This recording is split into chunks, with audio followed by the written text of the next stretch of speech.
மகேஸ்வரர் திருக்கோவில் ஆந்திரா மாநிலம் கர்னூல் மாவட்டத்தில் யாகந்தி ஸ்ரீ உமா மகேஸ்வரர் திருக்கோவில் அமைந்துள்ளது. இங்குள்ள குறிப்புகள் இந்த கோவில் 15ஆம் நூற்றாண்டில் விஜயராக அரசர்களால் கட்டப்பட்டதாக தெரிவிக்கின்றன. பிரதான கோவில் வாயில் வழியாக நுழைந்தால் முதலில் வருவது வரிசையாக அலங்கார வளைவுகளுடன் கூடிய திருக்குளம். இந்த குளத்தை சுற்றி நேர்த்தியாக செதுக்கப்பட்ட தூண்களுடன் கூடிய மண்டபம் சின்னஞ்சிறிய கோபுரங்களுடன் வீற்றிருக்கிறது. இந்த மண்டபமே மகத்தான கட்டிடக்கலைக்கு சாட்சியாக நிற்கிறது.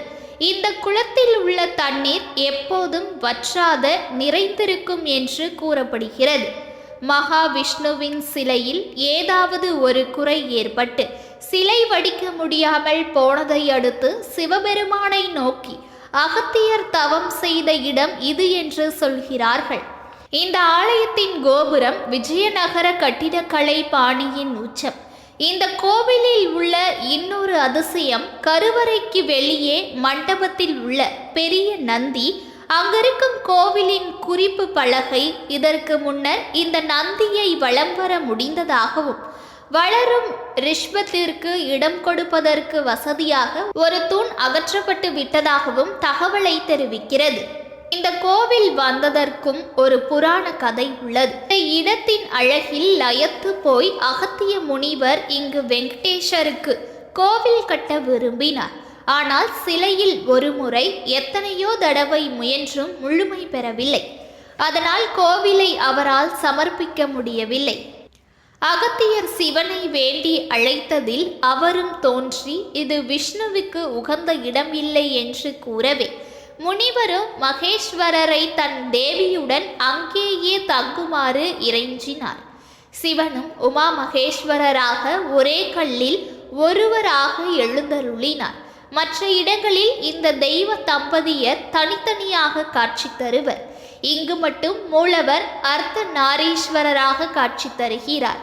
கருவறைக்கு பின்னால் உள்ள தடத்தில் சென்றால் அகஸ்திய புஷ்கரணி எனும் தீர்த்தத்தை அடையலாம். அடுத்து குகை கோவில்களை பார்க்க முடிகிறது. முதல் குகையில் சிவலிங்கம் உள்ளது. இங்குதான் அகத்தியர் தவமிருந்ததாக கூறப்படுகிறது. வெங்கடேஸ்வரர் வீற்றிருப்பது இரண்டாவது குகையில். மிக பெரியதும் இதுதான். வள்ளி குறுகலாக உள்ளதால் குனிந்து கொண்டு சென்றால்தான் உள்ளே இருக்கும் லிங்கத்தை தரிசிக்க முடியும்.